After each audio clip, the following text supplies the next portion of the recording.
Indonesia saat ini kita sama-sama melihat sahabat kita, panutan kita Pak Ahok, bukan karena gaji yang miliaran, tapi berani keluar dari Pertamina demi kebenaran. Betul. Itulah Ahok yang sesungguhnya. Maka kami mengimbau kepada para Ahoker, ayo sama-sama bersatu padu mengikuti jejak arah Pak Ahok, yaitu mendukung Ganjar Mahfud 14 Februari 2024. Siapa kita? ABG! Ahok! Ganjar Mahfud! Merdeka!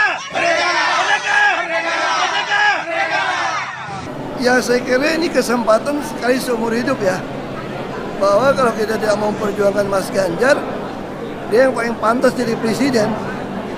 Kita akan nyesal seumur hidup nanti.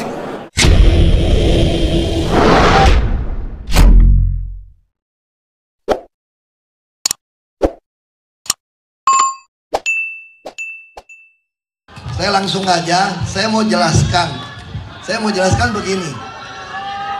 Jika saya tidak berdiri untuk kebenaran, tidak berdiri untuk keadilan, tidak berdiri untuk kejujuran dan peri kemanusiaan, saya tidak layak disebut Ahoker. Ini dasar dulu nih. Jadi siapapun saudara di sini, kenapa jadi Ahoker? Karena kita berdiri memperjuangkan apa itu kebenaran, apa itu keadilan, apa itu kejujuran, apa itu peri kemanusiaan. Ini dasar kita. Itu yang selalu Ibu Mega sampai kepada saya. Mohon maaf kalau yang partai beda. Saya perlu cerita begini. Orang bilang saya ini goblok ikut Ibu Megawati. Ngapain ikut nenek-nenek katanya. Kalau mau ikut pemenang dong, presiden dong, berkuasa toh. Saya dari Komoot jadi dirut ini. Kalau dirut dapat gajinya 100%, sekarang saya cuma dapat 45%. Bonusnya juga sama. Habis dirut, kalau ini menang satu putaran, mungkin Maret reshuffle menteri ini. Menteri ini. Jadi apalagi dibilang anak-anakmu masih kecil. Ini teman telepon saya nih. Jangan naif, jangan bodoh. Ini kan teman baik. Makanya bagi saya sama seperti Ahoker. Saya pun yang bernama Ahok, kalau tidak berdiri atas kebenaran, keadilan, kejujuran, dan peri kemanusiaan, tidak patut disebut Ahoker. Ini dasar kita nih. Makanya sama bagi saya hidup ini mau jadi kaya raya, tapi membiarkan rakyat hanya mendapat bantuan sosial, bukan keadilan sosial. Negara ini didirikan dengan jelas oleh proklamator untuk mewujudkan keadilan sosial bagi seluruh Indonesia, bukan mewujudkan bantuan sosial. Bantuan sosial itu hanya di zaman kerajaan, ketika rakyat harus minta belas kasihan raja. Raja menentukan siapa yang perlu dikasihani. Republik ini milik kita semua. Kita berhak setiap sen pajak kita bayar. Ini punya kita. Nah, saya perlu cerita sedikit soal Ibu Megawati. Saya ya kiri kanan oke kan. Orang mulai tanya, kenapa baru mundur? Saya dari pertama sudah mau mundur. Saya lapor sama ibu. Ibu, ini kan udah Pak Ganjar nih, udah pasti nih. Jadi saya akan mundur cerita ke belakang. Saya berarti ikut kampanye Bu. Kita fight Bu. Walaupun secara teori kita nggak berkuasa ya. Kita fight. Lalu ibu bilang ini, jangan. Pak Ahok ditugaskan jaga Pertamina. Nanti saya akan jelaskan kalimat ditugaskan. Jaga Pertamina. Wah, iya juga ya. Ini kalau belum RUPS, rapat umum pemegang saham, saya tahun ini ingin semua perjanjian itu masuk dalam istilahnya key performance index itu apa? Indeks kinerja. harus masuk dalam RUPS. Termasuk rencana kerja tahunan harus masuk ke RUPS. Tahun ini saya meminta direksi minimal 50% harus dipotong semua anggaran pengadaan barang. Lalu mereka tawar-menawar 46 deh. Kenapa?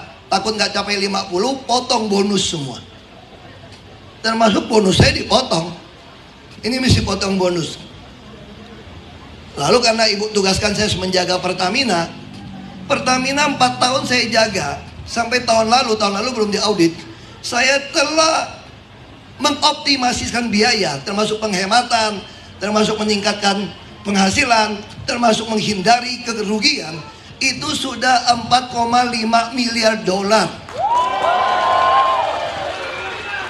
Dan Pertamina dalam sejarahnya ketika harga minyak begitu mahal,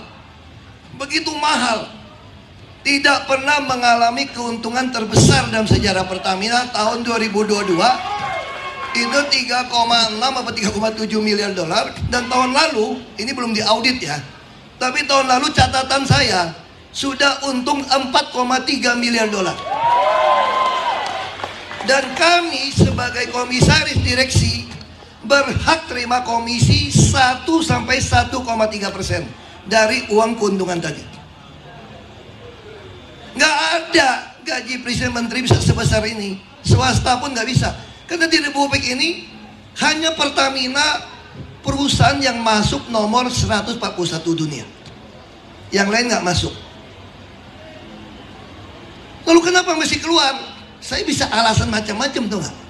Tuh kalau 02 menang, gue juga ada alasan, temen gue nih. Iya dong? Iya dong? Kalau 03 menang, ya lapor ibu juga kan? Kan ibu yang tugaskan saya tidak keluar. Kan bisa berbagai alasan. Lalu saya melihat, ini Ahoker udah minta mau Ahok bareng Ganjar ya Ahoker. Makanya saya bingung jawabnya nih. Bisa hadir nggak? Lalu teman-teman bilang, yang paling lucunya ada teman tuh namanya Yunarto Wijaya kan? Toto itu. Begitu saya WA dia, saya berhenti. Waduh, ini jawaban Tuhan dia bilang. Kenapa? Karena si Toto ini bilang gini, saya udah bergumul dengan kondisi Jakarta. Ahok mesti nyatakan sama Ahoker, jangan bimbang nih kemana. Tapi gue juga ngerti, dia bilang, dia pakai kokok, gue juga ngerti, gaji lu, bonus lu tuh gede banget di Pertamina. Kalau gue nyuruh lu mundur, sama aja gue kayaknya nyembelih lu punya duit tuh. Begitu saya bilang mundur, waduh ini jawaban doa saya. Saya pikir boleh juga, dia berdoa juga ternyata ya. Nah di sini saya mau kasih tahu juga ya. Tadi yang baca doa namanya Gus Soleh. Gus Soleh berdiri dong. Pasti banyak yang bapak ibu pikir saya baru kenal beliau ini. Saya waktu calon bupati, yang ke Belitung ngajarin saya untuk kampanye apa ya, udah pakai ayat-ayat macam-macam. Ini Gus Soleh sama Gus Mus. Banyak orang nggak tahu saya kenal baik beliau dari dulu. Beliau sengaja ke Belitung dukung saya waktu saya calon bupati. Pasti bapak ibu pasti nggak pernah nyangka kan. Ini itu udah lama. Nah terus itu karya politik pertama. Lalu kita balik ke soal Ibu Mega. Waktu itu sempat nggak yang tanpa seizin partai PD Perjuangan tiba-tiba ada deklarasi di GBK rambut putih.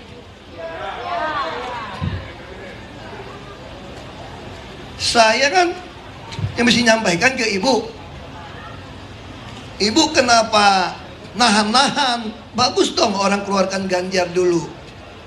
Lalu ibu bilang, Pak Ahok, partai kita itu sudah memutuskan memberikan hak prerogatif kepada ketua umum untuk menentukan siapa calon presiden.